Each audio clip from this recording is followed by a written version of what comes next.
I'm Officer Loangus. Stops being audio and video recorded. I think you know why I stopped you. You ran the red light. What actually happened was I was stuck in the middle of the intersection. Yeah, so I was behind you the whole time. Yeah. Yeah. So technically you're not supposed to enter the intersection at all for that reason, because if the light turns red, then you're stuck in the intersection, and then you run the red light. So that's the reason I stopped you. Do you have your license on you? Yep. We just get this for you out. You what? I'm just going to get this out for you. Okay. Would you explain that to me a little bit further? So in Pennsylvania, when you're stuck like in their intersection, you have to make the left. So what would the appropriate thing for me to have done? You're not supposed to block an intersection like that in Washington, so just by you blocking the intersection, that's technically a ticketable violation, and then you're running a red light, so it's another ticketable offense. So you're not supposed to proceed into the intersection until you can go, because a lot of people do what you just did, right? Is like you're sitting in the intersection waiting, and then turns, and then you're blocking, so. Yeah, there was a little bit of confusion with speeding, because someone had stopped. I wasn't sure what they were doing, and then they put on their light to turn. So I thought that maybe they were letting me go through. Oh. Did you see that? No. Yeah, like right before I made the turn, there was someone who made a right. They didn't have their signal on, so I wasn't sure if they were just waiting. Yeah, so I would just advise just don't enter the intersection until you can go, so you don't get stuck. Let's see. But in that situation, the best thing to do then would be back up. And not... I don't know if there's a best thing to do in that situation, because you're either going to back up into somebody, or you're going to run a red light. So, or you'll be sitting in an intersection. There's not really a great option there. Yeah, I was just sliding into the crosswalk, so...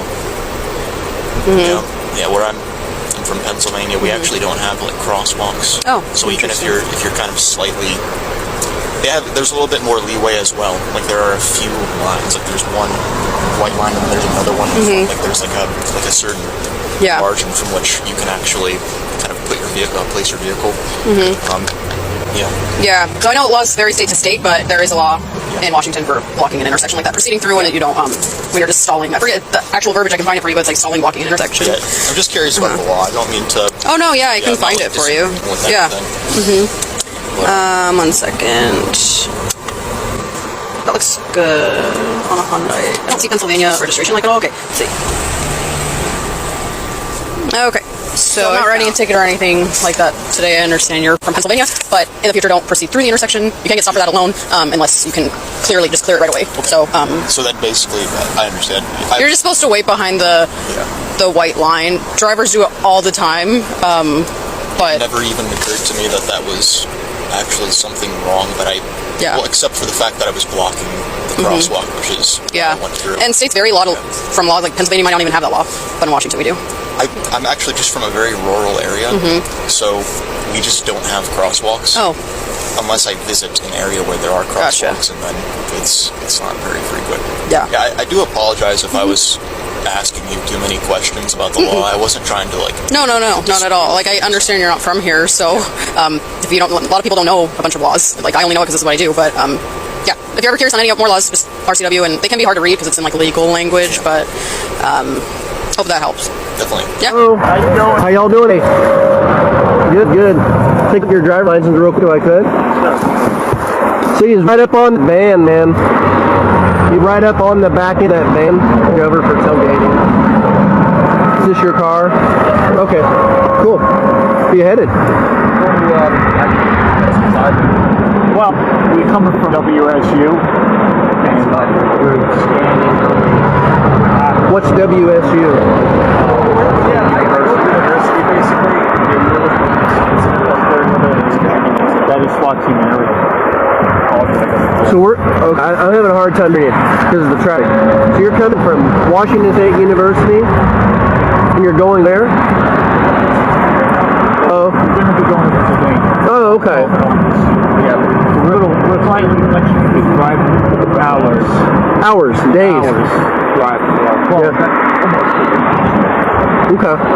What if I told you that a criminology PhD, student studying the minds of criminals, would become the very monster he claimed to understand? That 4 bright young lives would be extinguished in mere minutes inside their own home, and the person responsible would live just 8 miles away, planning, watching, waiting. This is the story of the Idaho murders, a case that shattered a small college town and left a nation demanding answers. But even after a guilty plea, haunting questions remain. How did one person carry out such a devastating act alone? What drove someone studying criminal psychology to commit the very crimes he was trained to prevent? And why, after admitting guilt, has the motive remained buried in silence? Before we dive deep into this case, if you're fascinated by true crime stories that go beyond the headlines, that examine every detail and leave no stone unturned, then Dark Trail Files is your destination. We bring you the most comprehensive coverage of cases that have captivated the world. Hit that subscribe button and turn on notifications, because we're about to take you through every twist, every revelation, and every chilling detail of this case. You won't want to miss what's coming. November 13th, 2022 started like any ordinary Sunday morning in Moscow, Idaho. This small college town of about 25,000 people, nestled in the rolling hills of the Palouse region, was known for its tight-knit community and the vibrant energy brought by University of Idaho students. It was the kind of place where violent crime was virtually non-existent. The last homicide had occurred 7 years earlier. Parents sent their children here believing they'd be safe. That illusion was about to shatter forever. At 1122 King Road, an off-campus rental house sat quietly in a residential neighborhood. Inside were 6 college students, roommates sharing space, dreams, and the everyday chaos of university life. The house was ordinary, a white, 3-story structure that blended into the neighborhood. But on that Sunday morning, it would become the scene of unspeakable horror. 4 of those students would never wake up. Kaylee Goncalves, 21 years old, was a senior preparing to graduate. She had her whole life mapped out, a job offer in Austin, Texas, and a bright future ahead. Kaylee was known for her infectious smile and fierce loyalty. She'd been best friends with Madison Mogen since 6th grade. The two were inseparable, the kind of friendship that weathers every storm. Madison Mogen, also 21, shared Kaylee's zest for life. She was passionate about her studies and cherished by her family. Madison and Kaylee had planned to move to Austin together after graduation, ready to take on the world side by side. Xana Kernodle, 20 years old, was a junior studying marketing. She was creative, ambitious, and deeply loved by those who knew her. That night, her boyfriend was staying over, 20-year-old Ethan Chapin, a freshman and member of the Sigma Chi fraternity. Ethan was a triplet, one of 3 siblings who attended the University of Idaho together. He was kind-hearted, funny, and the last person you'd expect to be in harm's way. The night before had been typical for college students. Kaylee and Madison had gone to a local sports bar, then stopped at a food truck before arriving home around 1:45 in the morning. Xana and Ethan had been at his fraternity house for a party, returning to King Road around the same time. 2 other roommates, Dylan Mortensen and Bethany Funk, were also home that night, sleeping on the first floor. None of them could have imagined that a predator was already watching, already planning, already moving toward them through the darkness. Hours passed. Morning sunlight filtered through windows. But something was terribly wrong. The house remained silent in a way that felt unnatural. Dylan Mortensen later described to investigators that during the early morning hours, around 4 a.m., she had heard concerning sounds. She heard what she thought was Kaylee playing with her dog. Then she heard crying coming from Xana's room. Most chillingly, she heard a male voice saying something like, "It's okay. I'm going to help you." When Dylan opened her bedroom door, she saw a figure dressed in black clothing and wearing a mask, walking toward the sliding glass door. The person had bushy eyebrows. Frozen in fear, she locked herself back in her room. She couldn't have known what had just transpired upstairs. The trauma of that moment would haunt her forever. As morning stretched toward noon, worry began to set in.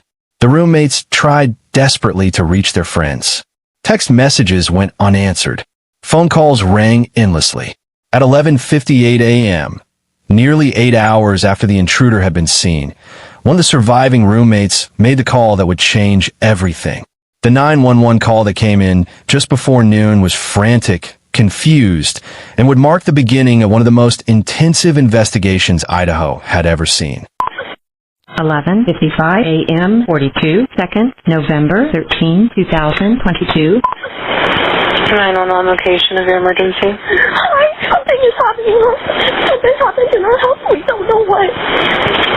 the address of the emergency? 1122.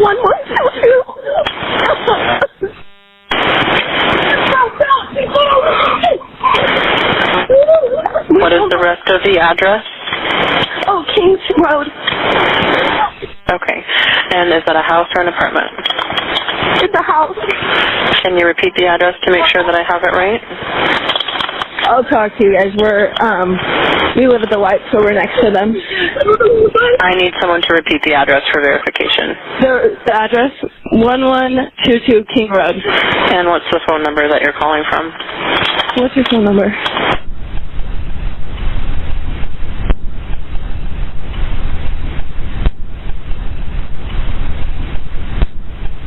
And tell me exactly what's going on. One of the roommates has passed out, and she was drunk last night and she's not waking up. Okay. Oh, and they saw some man in their house last night. Yeah. Hi, this is. And are you with the patient? Okay, I need someone to keep the phone, stop passing it around. Can I just tell you what happened pretty much? What is going on currently? Is someone passed out right now? I don't really know, but pretty much at 4 a.m. Okay, I need to know what's going on right now if someone is passed out. Can you find that out? Yeah, I'll come. Come on, we gotta go check. But we have to.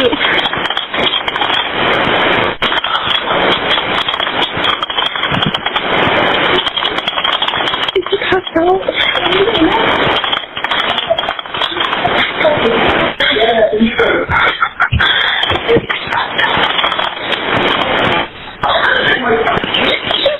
What's wrong?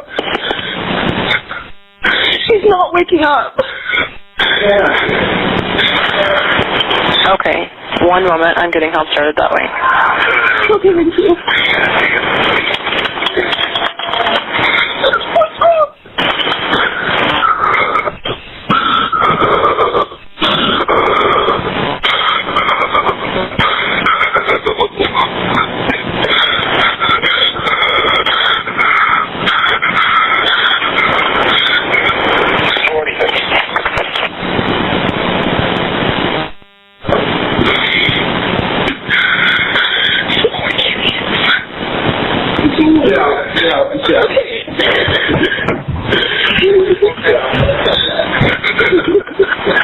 Okay, and how old is she? She's 20. 20, you said? Yes, 20 here. Okay. Hello? Hello? Okay, I need someone to stop passing the phone around because I've talked to 4 different people. Okay, sorry, they just gave me the phone. Is she breathing? Hello? Is she breathing?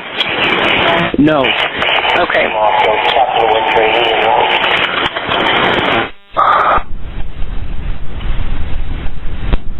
You talk to them, okay? I can't talk to them. They need you to talk to them. Hello. Okay.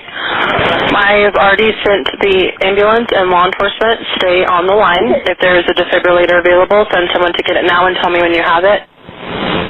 Say that again? There's a police here right now. Okay. If there's a defibrillator available, send someone to get it now and tell me when you have it.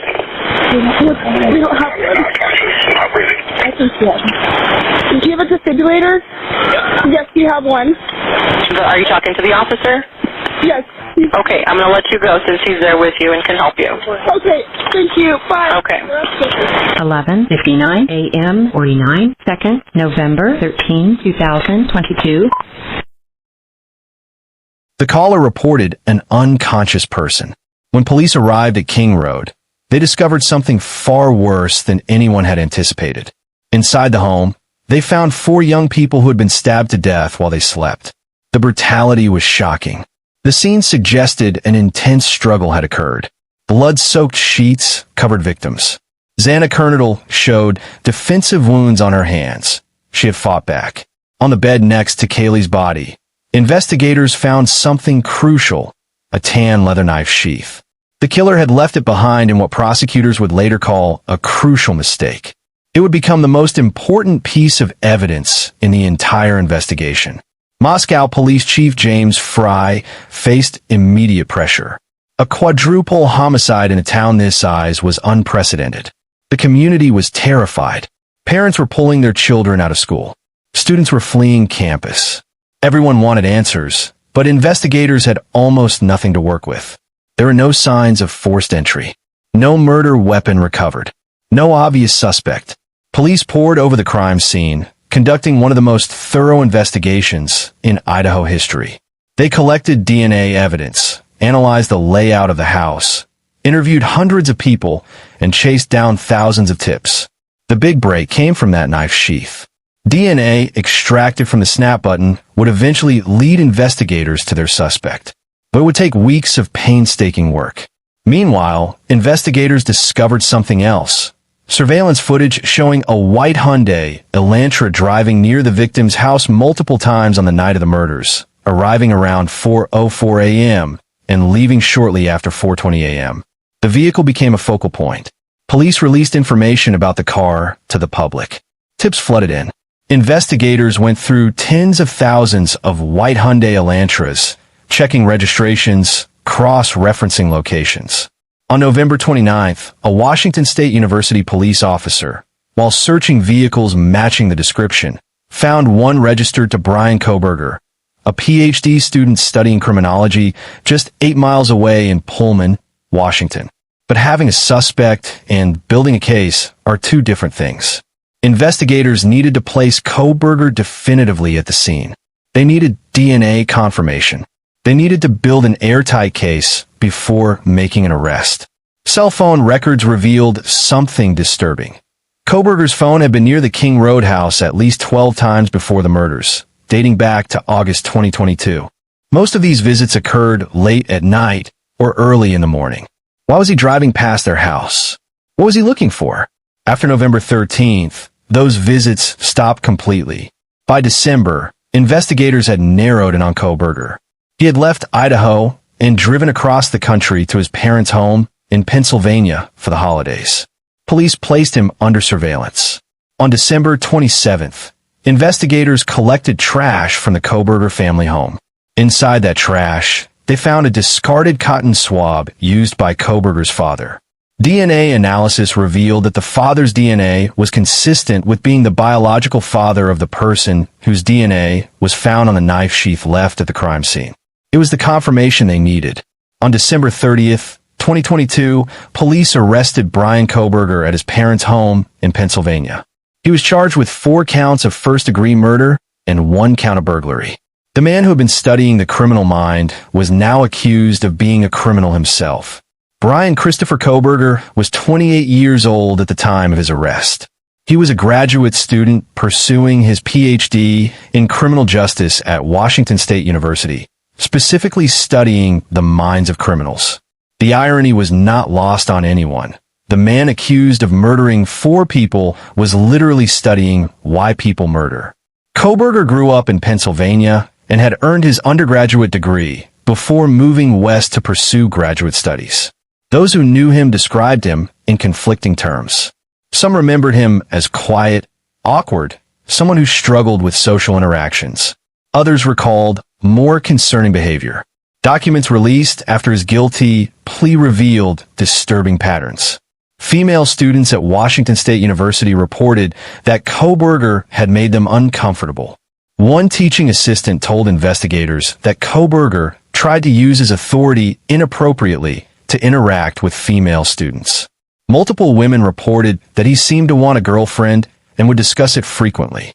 One student discovered photographs of herself and her friends on Kohberger's phone, images taken from her public Instagram account when she was in a class where he served as a teaching assistant. They had never even spoken. Kohberger's own behavioral patterns raised red flags. Investigators learned he had difficulty relating to others, displayed extremely rigid thinking, and struggled to plan ahead. Defense attorneys would later attribute some of his behaviors to autism spectrum disorder, noting his flat affect and inability to conform to societal expectations. But none of this explained why. Why would someone studying criminology commit the very act he was trained to understand? Why target these specific students? Had he been stalking them? The cell phone records suggested he had driven past their house repeatedly. Was he planning the attack? Were the victims random, or was someone specifically targeted? Perhaps most chilling was how Kohberger behaved in the hours after the murders. Surveillance footage captured him going about ordinary activities, showing no visible signs of what he had allegedly just done. Kohberger was extradited back to Idaho. He was held without bail at Latah County Jail. His first court appearance was carefully watched by media and families desperate for answers. At his arraignment on May 22, 2023, when asked to enter a plea, Kohberger chose to stand silent, forcing the judge to enter a not guilty plea on his behalf. For the next 2 years, the case moved through the legal system slowly. Kohberger's defense team fought vigorously. They challenged the DNA evidence. They tried to have the death penalty removed as an option. They argued that pretrial publicity had tainted the local jury pool.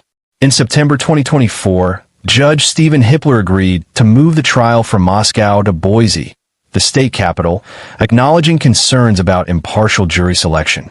The defense team also attempted to introduce the theory of alternate suspects, suggesting 4 other individuals could have been responsible. However, Judge Hippler rejected this motion decisively, stating the evidence was entirely irrelevant and based on wild speculation. The 4 individuals in question had provided DNA and fingerprint samples that didn't match anything at the crime scene. As trial preparation continued, prosecutors indicated they would seek the death penalty. The families were divided on this. Some wanted maximum punishment. Others simply wanted closure. Behind the scenes, negotiations were apparently taking place that would change everything. On June 30th, 2025, just weeks before trial was scheduled to begin, stunning news broke. Bryan Kohberger had agreed to plead guilty to all charges in exchange for life in prison without the possibility of parole. The death penalty would be taken off the table. The plea deal sent shockwaves through the families. Kaylee Goncalves' family was particularly vocal in their opposition, stating that the deal represented an easy way out and no answers. On July 2nd, 2025, in a packed courtroom in Boise's Ada County Courthouse, the moment everyone had been waiting for finally arrived. Bryan Kohberger would speak for the first time since his arrest. And then let me ask you, did you, on November 13th, 2022, enter the residence at 1122 King Road in Moscow, Idaho, with the intent to commit the felony crime of murder? Yes. Did you, on November 13th, 2022, in Latah County, state of Idaho, kill and murder Madison Mogen, a human being? Yes. And did you do that willfully, unlawfully, deliberately, and with premeditation and malice of forethought? Yes. Did you, on or about that same date in Moscow, Idaho, kill and murder Kaylee Goncalves, a human being? Yes. And did you do that willfully, unlawfully, deliberately, and with premeditation and malice of forethought? Yes. And did you, on that same date in Moscow, Idaho, kill and murder Xana Kernodle, a human being? Yes. And did you do that willfully, unlawfully, deliberately, with premeditation and malice of forethought? Yes. And then on or about November 13th, 2022, again in Latah County, Idaho, did you kill and murder Ethan Chapin, a human being? Yes. Did you do that willfully, unlawfully, deliberately, with premeditation and malice of forethought? Yes. I would ask the state at this time to provide its recitation of. The change of plea hearing was brief but intense. Judge Hippler methodically asked Kohberger if he entered the residence at 1122 King Road on November 13th, 2022, with the intent to commit murder. Kohberger's response, yes. The judge asked if he killed and murdered each victim, naming them individually: Kaylee Goncalves, Madison Mogen, Xana Kernodle, Ethan Chapin. Each time, Kohberger responded with a stoic yes. When asked how he pleaded to each murder count, he stated guilty without emotion. The family sobbed as their loved ones' names were spoken aloud by their killer. During the proceedings, prosecutors laid out details of the evidence they had compiled, a timeline that revealed just how calculated and devastating this attack had been. different than what I think the court and the public may be familiar with from the probable cause affidavit and other documents. The state's evidence, as an overview, would show that back in March of 2022, when the defendant was residing at his parents' residence or was residing back in Pennsylvania, his home state, he purchased online a K-bar knife and sheath with an Amazon gift card that he had purchased shortly prior to the purchase of the knife, sheath, and sharpener. Jumping ahead, the end of June of that year, the defendant, Mr. Kohberger, moved from Pennsylvania to Pullman, Washington, which is right across the state line from Moscow, Idaho, for the purpose of pursuing a PhD in criminal justice at Washington State University. The state's evidence would indicate that beginning July 9th of 2022, Mr. Kohberger's phone began connecting to a cell tower that serves the area of the 1122 King Road residence in Moscow, Idaho. Now, I will acknowledge for the court and all present that there are many residences in that area. It's a dense population of mostly college-related occupants. Between July 9th of 2022 and November 7th, the defendant's phone connected to that particular tower during late night, early morning hours, 10 p.m. to 4 a.m., on approximately 23 times. Now, I will acknowledge also we do not have evidence that the defendant had direct contact with 1122 or with residents of 1122, but we can put his phone in that area on those times.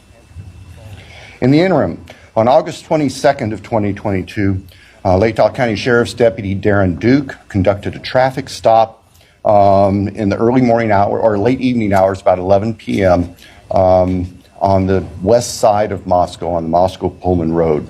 This was a traffic stop of Mr. Kohberger's car, which turned out to be a 2015 white Hyundai Elantra with Pennsylvania plates. During the course of the traffic stop, Deputy Duke was able to obtain Mr. Kohberger's name, Bryan Kohberger, his phone number, and his address, which at that point was an apartment address in Pullman. We then move to the early morning hours of November 13th, 2022. The state's evidence would show that early morning hours on that day, Mr. Kohberger's phone left his Pullman residence, which is an apartment in kind of the central northwest part of Pullman. That phone was then subsequently turned off at approximately 2:54 a.m. and remained off until approximately 4:48 a.m. on Sunday, the 13th of November. The state's evidence would include a trial, video surveillance of a business on the Moscow-Pullman Highway just across the state line from Moscow that would show a vehicle matching the description of the defendant's Hyundai Elantra entering Moscow at approximately 3:02 a.m. Compiled surveillance that the investigators put together from businesses and residents then show the defendant's car, the white Elantra, as I've described, circling the 1122 King Road area, that neighborhood, starting around 3:30 or so in the morning. Comes into the immediate area of 1122 King Road, which is actually on a dead end, and then leaves several times. And approximately 4:05 that morning, the defense car had entered that area, was leaving, stopped at the intersection of King and Queen Road, did a U-turn, and the state's evidence would show that the defendant's car came back and parked behind and above the 1122 King Road residence. The state believes that its evidence would then show that the defendant entered the residence of 1122 through the kitchen sliding door on the back side of the residence, which is the side of the residence that would face the area above where the defendant's car was parked. The defendant entered the residence, went to the third floor, and with a knife, killed Madison Mogen and Kaylee Goncalves.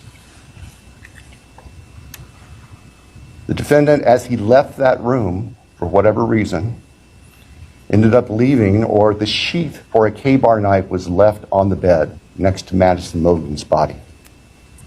And I can jump ahead.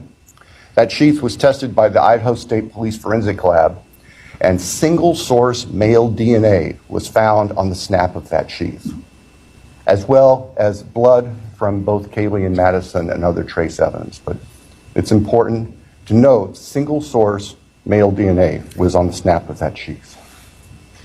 The state's evidence would show that Xana Kernodle was still awake at this time. In fact, had taken a DoorDash order not long before this started. Her room was not on the third floor, it was on the second floor on the west side.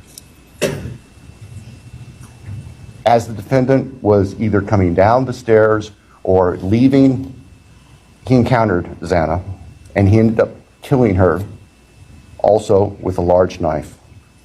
Ethan Chapin, Xana's boyfriend, was asleep in their bedroom, in her bedroom, and the defendant killed him as well with a large fixed blade knife. Each victim suffered multiple wounds. I will state for the record that there is no evidence there was any sexual component or sexual assault on any of the victims. I want to make that clear so there's no speculation. There were two other roommates in the house, and they were already asleep. During the course of this, one of those roommates awoke, looked out her door not knowing what was going on, and saw the defendant, who was dressed in black with a black balaclava on, holding some sort of container in his hand. And she saw him leave the house through the direction of the kitchen where that sliding door is for. At approximately 4:20 that morning, so this would have been 15 minutes or so later, the defendant's car is seen on a surveillance camera for 1112 King Road, which is immediately next door to the west of 1122, leaving the area at a high rate of speed. And if the court were to see that, or anybody in this courtroom would see that, you can see the car almost loses control as it makes the corner, heads north, and then turns to go south on Walinta, which is one of the only ways to get out of that part of town. The evidence would show that following that, the defendant in his Elantra drove south of Moscow. We know that he drove on the back roads because there are surveillance cameras on the main highways, Highway 95, that would have picked up the defendant's car if he'd gone that route. And they did not show the defendant's car on that route during the time. So we know that he went through a variety of back roads in very rural, isolated part of Latah County.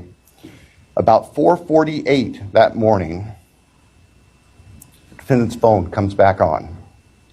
And the evidence will show that that phone was located south of Moscow, likely at a side road intersection with Highway 95. From there, the defendant's phone activity tracks him back north towards Pullman, Washington, where the defendant lived. About 5:26, starting approximately 5:26, various surveillance cameras in Pullman, Washington pick up the defendant's vehicle as he enters Pullman from the south and heads north and slightly west towards his apartment, where he arrived at approximately 5:30 in the morning. Later that morning, Sunday, the 13th of November of 2022, Mr. Kohberger's phone returned to the area of King Road. We don't know exactly what he did, but it returned to that area. It's about 9 o'clock in the morning. He was there for about 10 minutes and then returned to his Pullman residence. About 9:30, the state's evidence will show, evidence taken from the defendant's phone, that he took a selfie of himself on his phone in what appears to be the bathroom of his Pullman apartment with a thumbs up.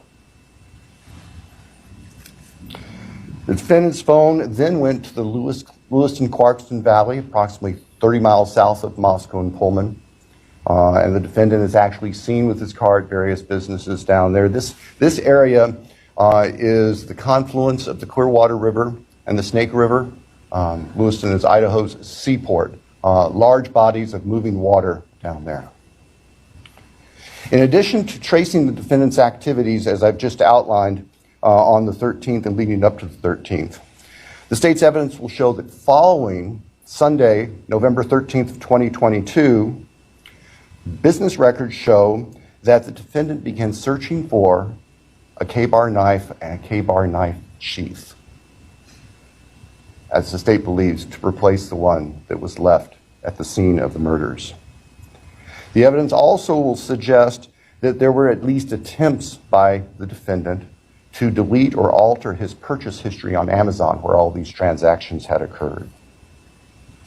Later that week, the state's evidence will show that Mr. Kohberger went to what we would call DMV, motor vehicle licensing here in Idaho, in Pullman to change his car registration from Pennsylvania to Washington. That's of note because Pennsylvania cars do not require a front license plate. The vehicles seen on the surveillance cameras of the defendant's car showed it didn't have a front license plate on it. At the time of the traffic stop by Deputy Duke in August, it was Pennsylvania plate, no front license plate.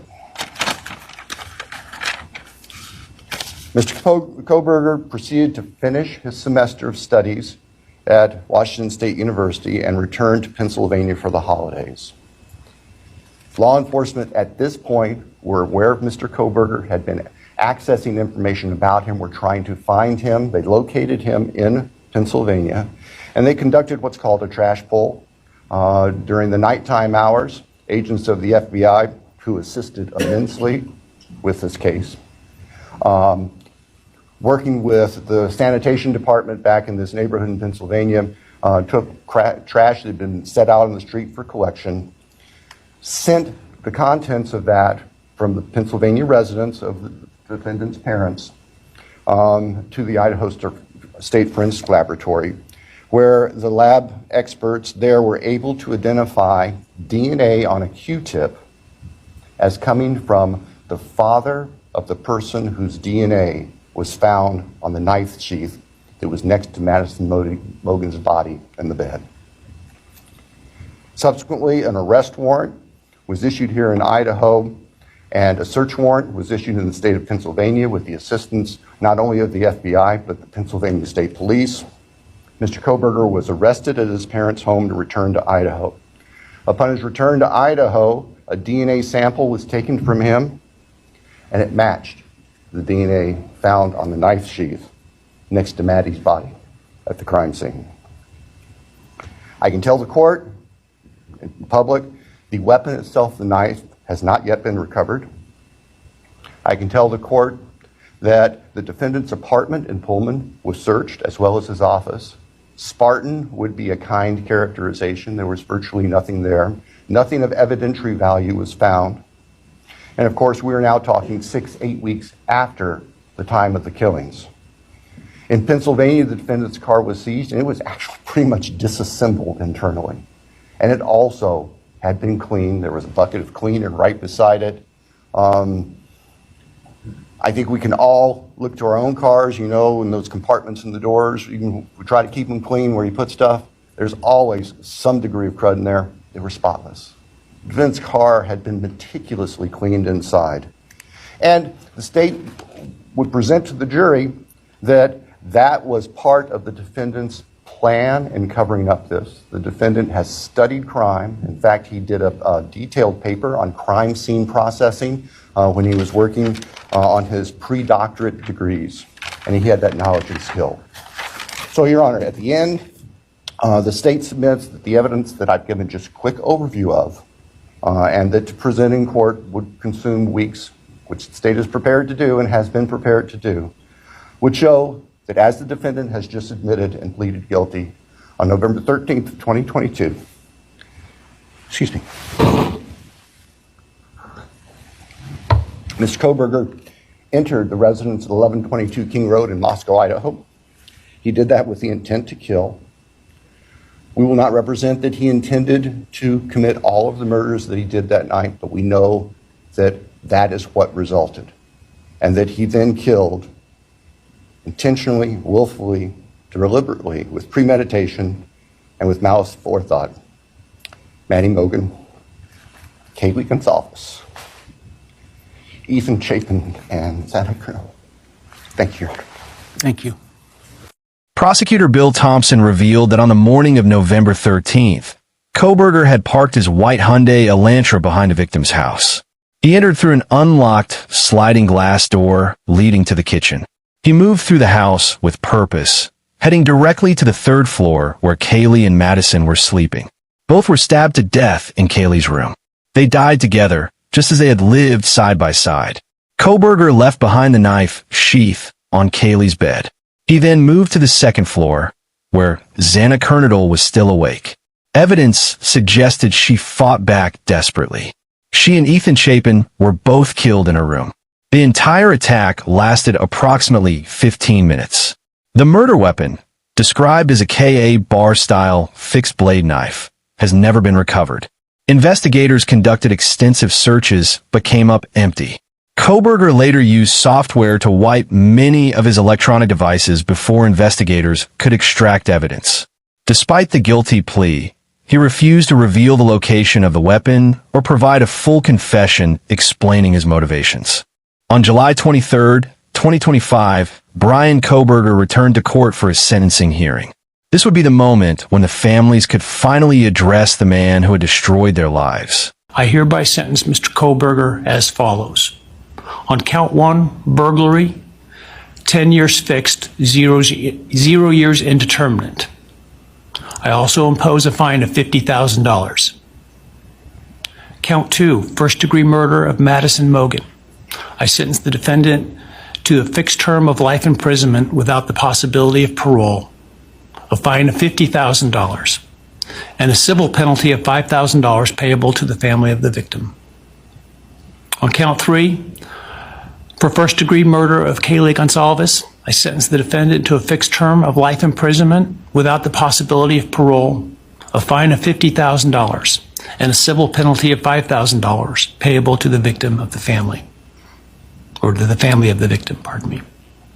On count 4, for the first-degree murder of Xana Kernodle, I sentence the defendant to a fixed term of life imprisonment without the possibility of parole, a fine of $50,000, and a civil penalty of $5,000 payable to the family of the victim. On count 5, for the first-degree murder of Ethan Chapin, I sentence the defendant to a fixed term of life imprisonment without the possibility of parole, a fine of $50,000, and a civil penalty of $5,000 payable to the family of the victim. The sentences on counts 1, 2, 3, 4, and 5 shall run consecutively to one another. Restitution will be left open for 60 days. Defendant will be required to submit a DNA sample and a right thumbprint impression to the Department of Corrections and comply with the DNA Database Act. I remand the defendant to the custody of the Idaho State Board of Corrections for to be imprisoned in an appropriate facility in execution of the sentence where he will remain until he dies. Though you have waived your right to appeal, you do have a right to file a notice of appeal, and any such appeal must be filed within 42 days of the date of the written judgment, which will be entered shortly hereafter.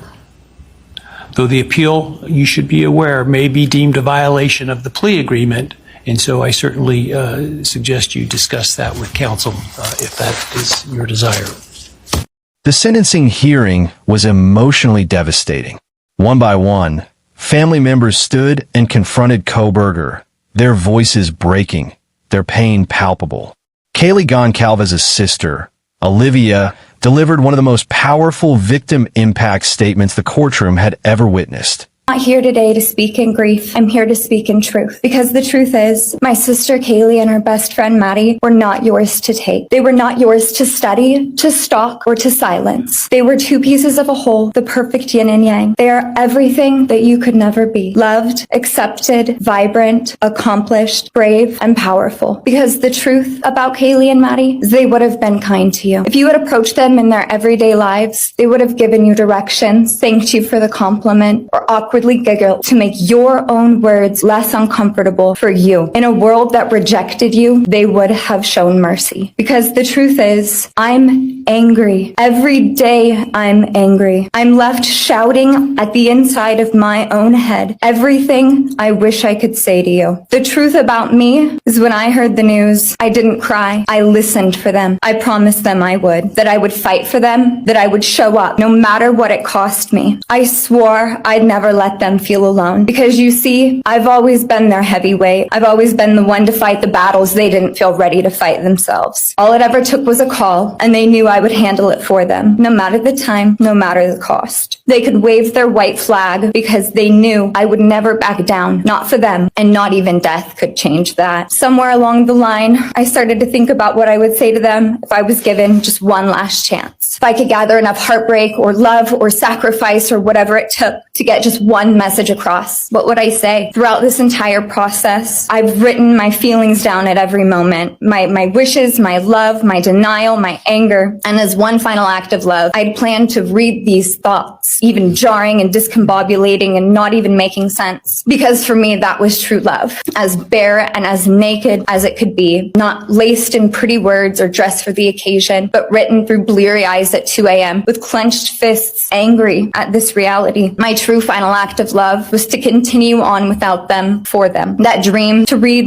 aloud my love to them, to bring meaning through pain, was the latest blow in realizing you don't deserve it. And Kaylee and Maddie don't need it. Kaylee and Maddie have always known my love, and they would never ask me to prove it by further victimizing myself to a defendant who has shown no guilt, no remorse, no apprehension. They would say to me, why would you give the satisfaction of showing vulnerability now? You promised you would never back down. And for that clarity, I'm thankful. I won't stand here and give you what you want. I won't offer you tears. I won't offer you trembling. Disappointments like you thrive on pain, on fear, and on the illusion of power. And I won't feed your beast. Instead, I will call you what you are. Sociopath, psychopath, murderer. I will ask the questions that reverberate violently in my own head, so loudly that I can't think straight most any day. Some of these might be familiar, so sit up straight when I talk to you. How was your life right before you murdered my sisters? Did you prepare for the crime before leaving your apartment? Please detail what you were thinking and feeling at this time. Why did you choose my sisters? Before making your move, did you approach my sisters? Detail what you were thinking and feeling. Before leaving their home, is there anything else you did? How does it feel to know the only thing you failed more miserably at than being a murderer is trying to be a rapper? Did you recently start shaving or manually pulling out your eyebrows? Why November 13th? Did you truly think your Amazon purchase was untraceable because you used a gift card? How do you find it enjoyable to stargaze with such a severe case of visual snow? Where is the murder weapon? The clothes you wore that night? What did you bring into the house with you? What was the second weapon you used on Kaylee? What were Kaylee's last words? Please describe in detail the level of anxiety you must have felt when you heard the Bearcat pull up to your family home on December 30th, 2022. Which do you regret more? Returning to the crime scene 5 hours later, or never, ever going back to Moscow, not even once, after stalking them there for months? If you were really smart, do you think you'd be here right now? What's it like needing this much attention just to feel real? You're terrified of being ordinary, aren't you? Do you feel anything at all? Or are you exactly what you always feared? Nothing. If you're so powerful, then why are you still hiding, defendant? You see, I'm here today as me. But who are you? Let's try to take off your mask and see. You didn't create devastation. You revealed it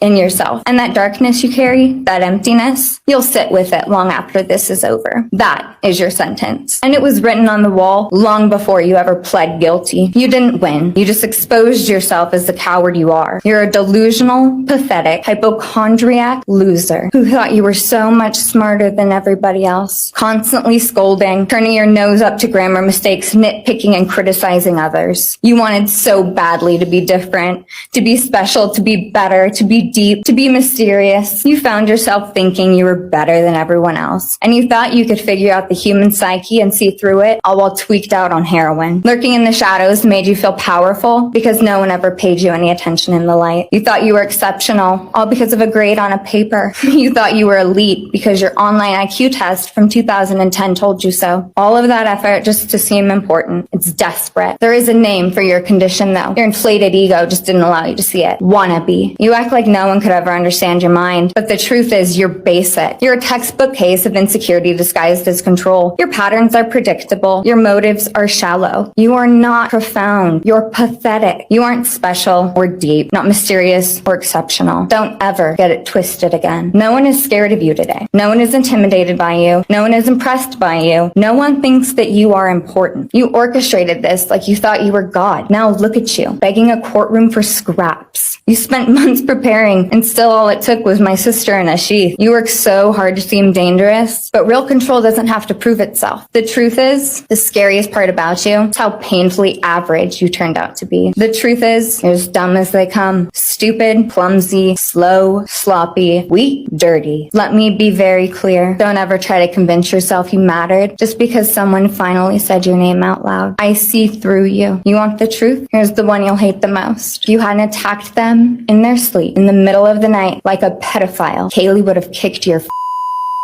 Asterisk. Olivia Goncalves spoke directly to Kohberger with fierce strength. My sister Kaylee and her best friend Maddie were not yours to take, she said. They were not yours to study, to stalk, or to silence. They're everything you could never be: loved, accepted, vibrant, accomplished, brave, and powerful. She ended with words that cut through the courtroom. If you hadn't attacked them in their sleep, Kaylee would have kicked her ass. Madison Mogen's family also shared their grief and the devastating impact of losing their beloved daughter. Now it's Ben Mogen, Maddie Mogen's father.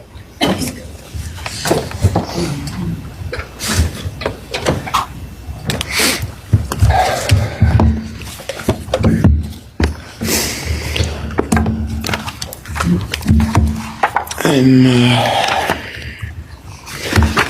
Benjamin Mogen. I'm Maddie's dad. And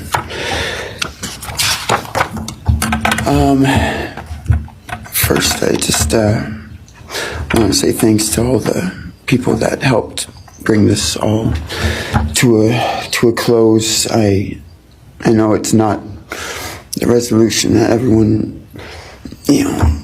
wanted, but I think that that everyone worked so hard, and we really appreciate all their efforts. It was such a hard thing to go through for everybody.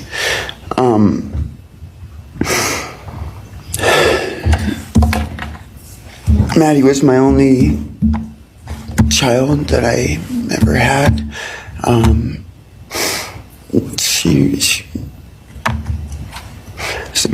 She's the only great thing I ever really did, and the only thing I was really ever proud of. And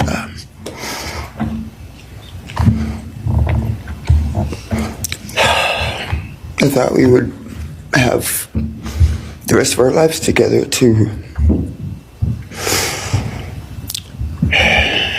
be together and to know each other, and I took for granted the times, she was in college, and I thought, oh, well, we'll have the rest of our lives to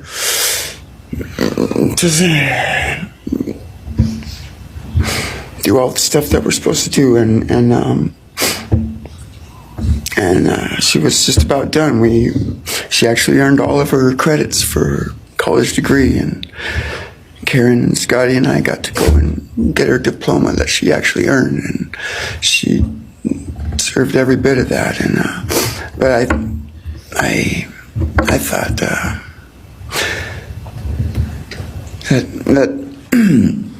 that was going to be just the beginning of a long life together, and we never got that.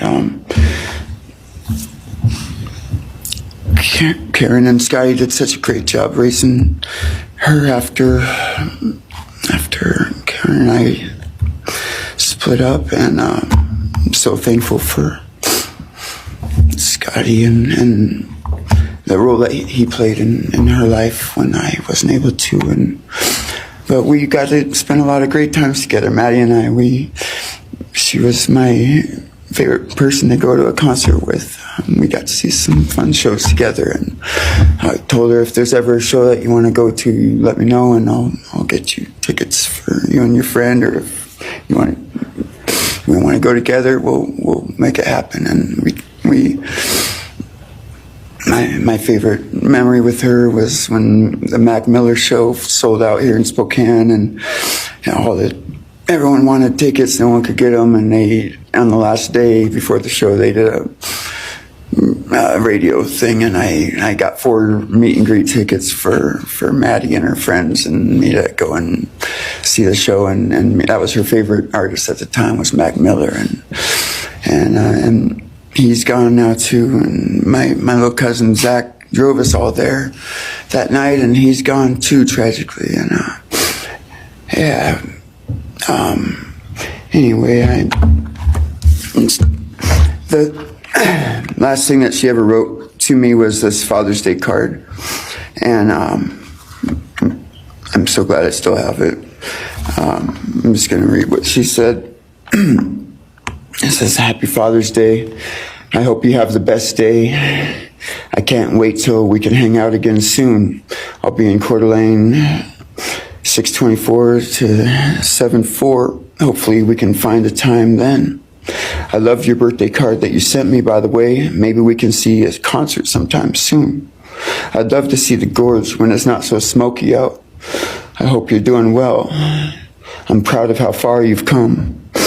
Thank you for always encouraging me to do my best. Love you lots and lots. Love, Maddie May." She did encourage me to not just to do my best, but to live on. I went through a lot of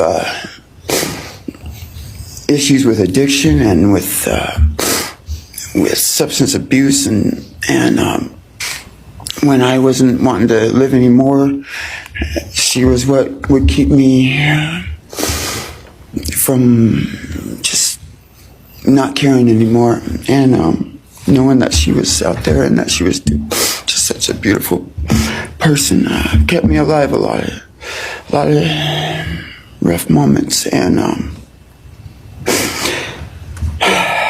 I'm so glad that she was able to meet Jake. He was the only one that I actually ever got to take her to the gorge. They went and saw Watershed together, and yeah, they had a heck of a time. I'm just glad she got to. That's a really special place for me, and she always wanted to work out there with me in the summer sometime. She never got to, but at least she got to see it once with Jake. He was such a great guy. He is such a great guy. And I really wanted to see what a future with them would have looked like. I'll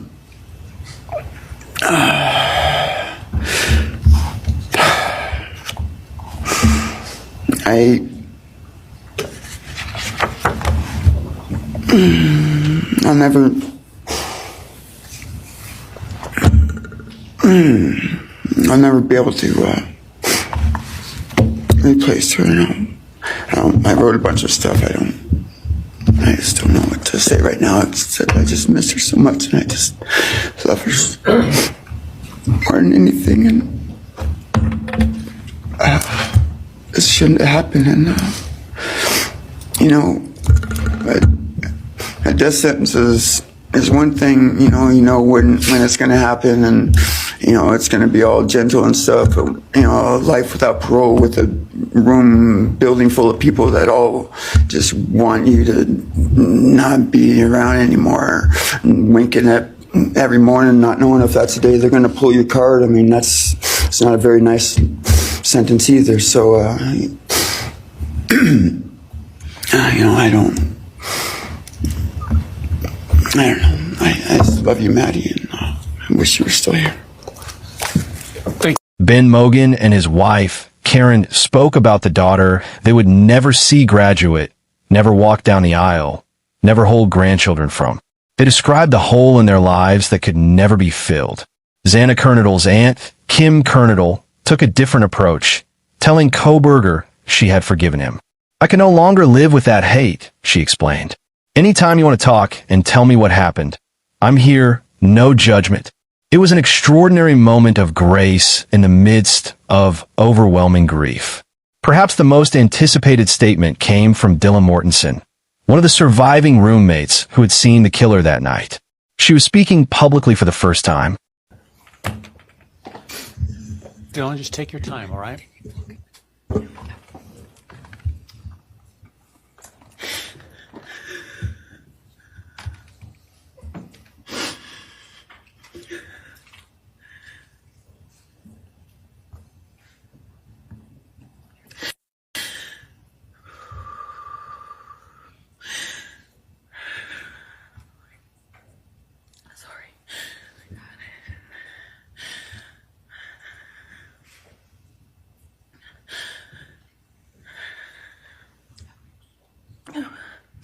Thank you, Your Honor. What happened that night changed everything. Because of him, 4 beautiful, genuine, compassionate people were taken from this world for no reason.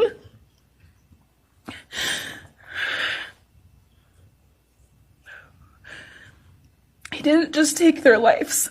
He took the light that carried it into every room.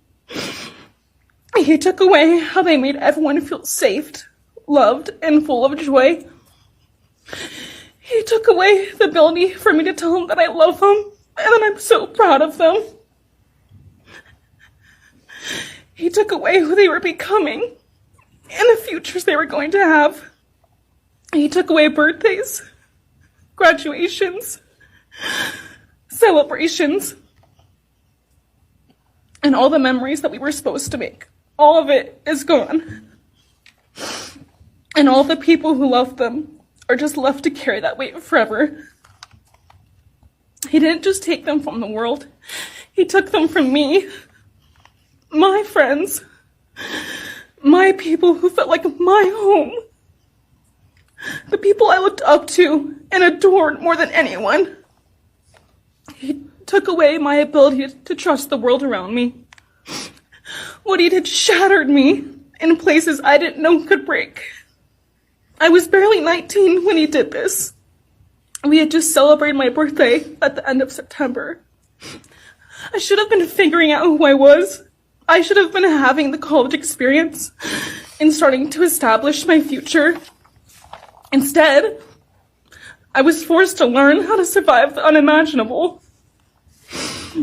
I couldn't be alone. I had to sleep in my mom's bed because I was too terrified to close my eyes. Terrified that if I blinked, someone might be there. I made escape plans everywhere I went. If something happens, how do I get out? What can I use to defend myself? Who can help? And then there are the panic attacks. The kind that slam into me like a tsunami out of nowhere. I can't breathe. I can't think. I can't stop shaking.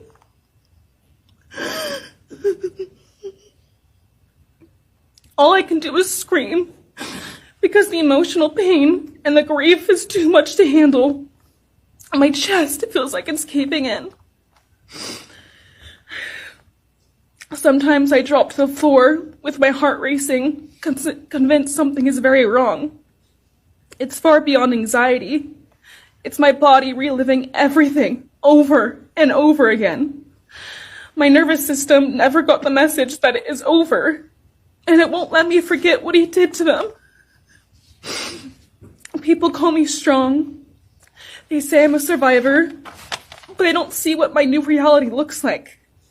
They don't see the panic attacks, the hypervigilance, the exhaustion, the way I scan every room I enter, the way I flinch at sudden sounds. They don't know how heavy it is to carry so much pain and still be expected to keep going, and that's because of him. He stole parts of me I may never get back. He took the version of me who didn't constantly ask, what if it happens again? What if next time I don't survive?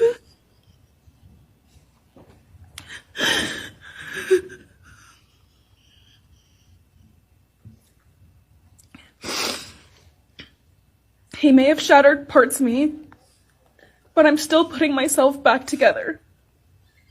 Piece by piece, I'm learning how to live in this new version of life. It is not easy. It hurts, but I'm still trying. Still trying, and I'm not trying just for me. I'm trying for them, my friends. About a year ago, I had a dream about them. I got to say goodbye. I told them I won't be able to see you again, so I need to tell you goodbye. They all kept asking why, and all I could say was, I can't tell you, but I have to. When I woke up, I felt shattered and heartbroken. but also strangely grateful.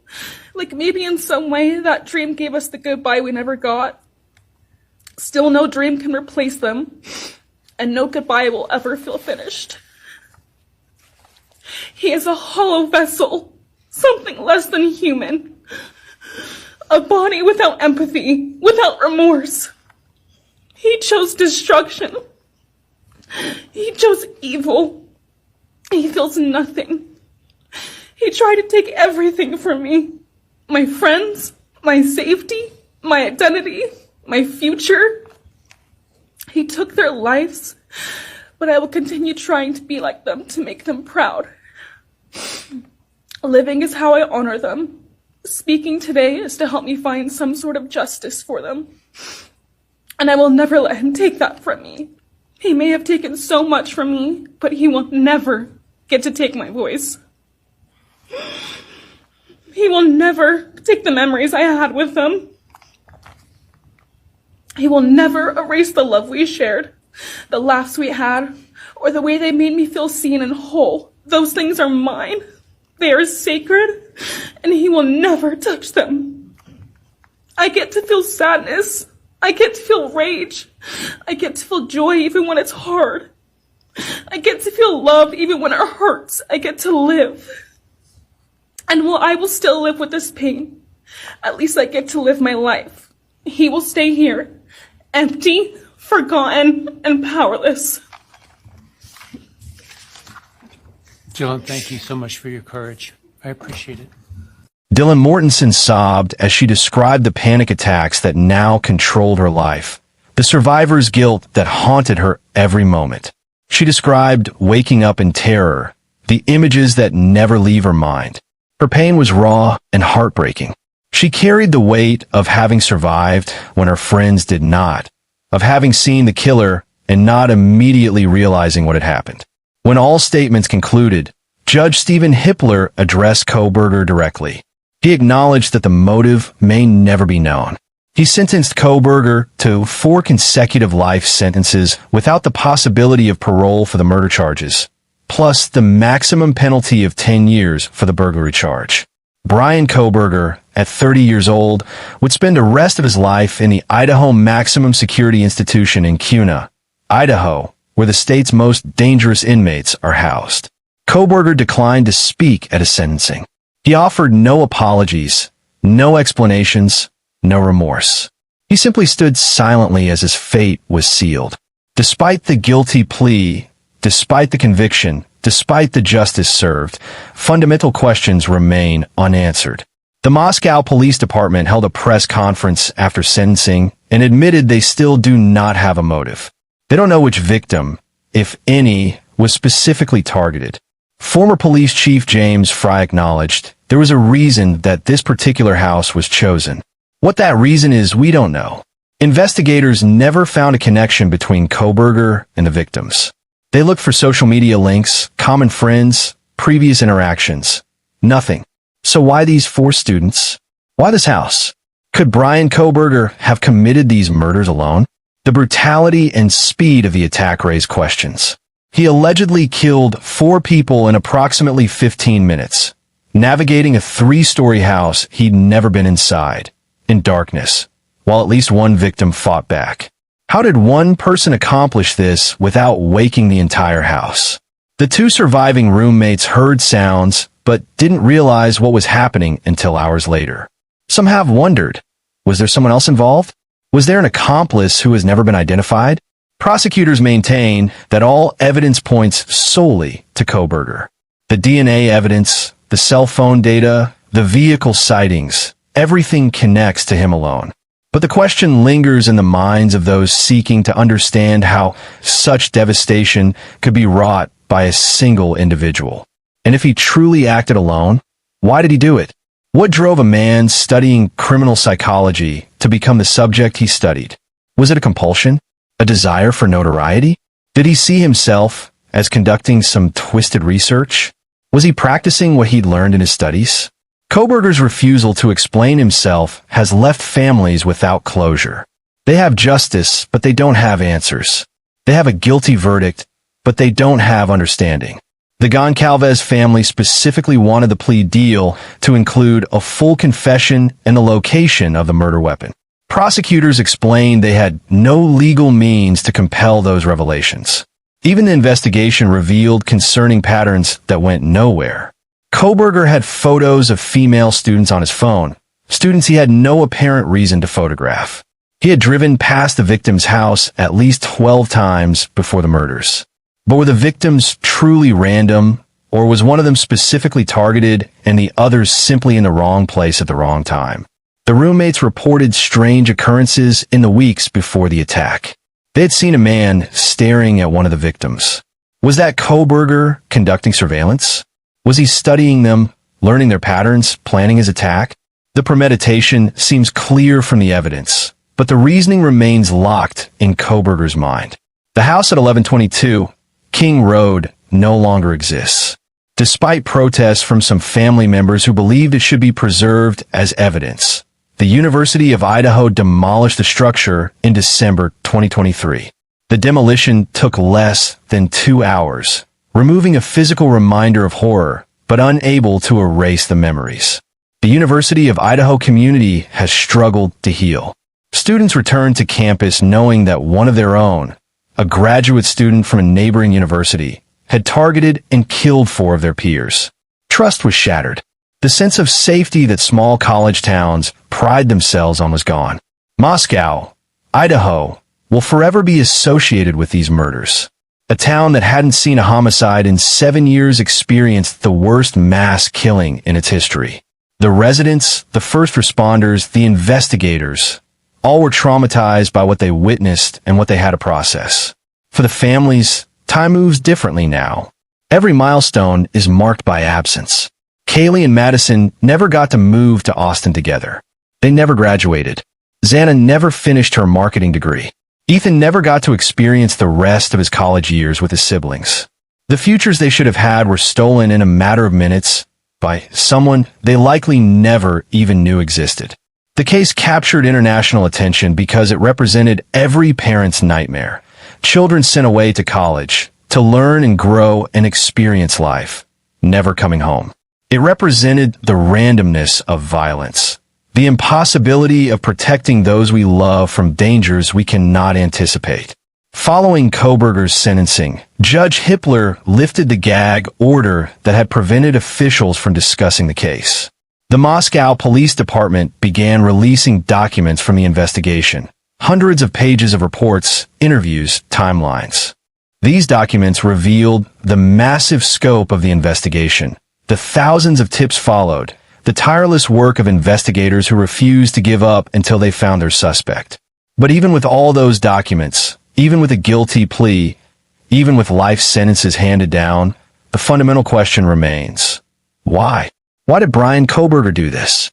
What possessed a man supposedly dedicated to understanding criminal behavior to engage in it so violently? Without his voice, without his explanation, that question may never be fully answered. The case of Bryan Kohberger and the Idaho student murders represents both the triumph and the limitation of our justice system. Justice was served. The person responsible was caught, prosecuted, and will spend life in prison. The families can know with certainty who took their loved ones from them. There will be no lengthy appeals process, no decades of uncertainty. Kohberger admitted his guilt under oath. He said yes when asked if he killed each victim. But justice does not equal closure. The families still wake up every day without their children. They still have to navigate holidays, birthdays, and milestones marked by absence. And they still don't know why. The question of motive, which might have provided some framework for understanding the incomprehensible, remains unanswered. Perhaps that's the most haunting aspect of this case. We may never understand what drives someone to commit such acts. We may never know if this could have been prevented, if there were warning signs that went unheeded, if there was a moment when intervention could have changed the trajectory of 8 lives, for taken, for forever altered. What we do know is this. For young people with bright futures ahead of them had those futures violently stolen. 2 roommates will carry the trauma of that night forever. Families have been shattered. A community has been changed. And somewhere in the Idaho Maximum Security Institution, Bryan Kohberger will have the rest of his life to contemplate what he did and why he did it. Answers he chose not to share when given the opportunity. The investigation into this case was exhaustive. Investigators left no stone unturned. They followed every lead, analyzed every piece of evidence, and built a case strong enough to result in a guilty plea. That work, that dedication, ensured that Kaylee Goncalves, Madison Mogen, Xana Kernodle, and Ethan Chapin received justice. It ensured that their killer would never harm anyone else. It provided certainty in place of years of trials and appeals. But for those who love them, for those who knew them, for those who will forever miss them, justice is not enough. It never can be. Nothing can bring them back. Nothing can undo what was done. All that remains is memory, grief, and the determination to honor those lost by living fully the lives they never got to complete. The Dark Trail Files will continue following this case as more documents are released and more information comes to light. We owe it to Kaylee, Madison, Xana, and Ethan to ensure their stories are told completely and accurately, to honor their memories by seeking truth and understanding in the face of senseless tragedy. This is Dark Trail Files. If this deep dive into one of the most devastating criminal cases of our time has moved you, if you appreciate thorough, fact-based coverage that honors victims while pursuing truth, then make sure you're subscribed to our channel. Hit that notification bell so you never miss our coverage. Share this video with anyone who wants to understand not just what happened, but why it matters. And remember, these were real people with real lives, real families, and real futures. May they rest in peace, and may we never forget them.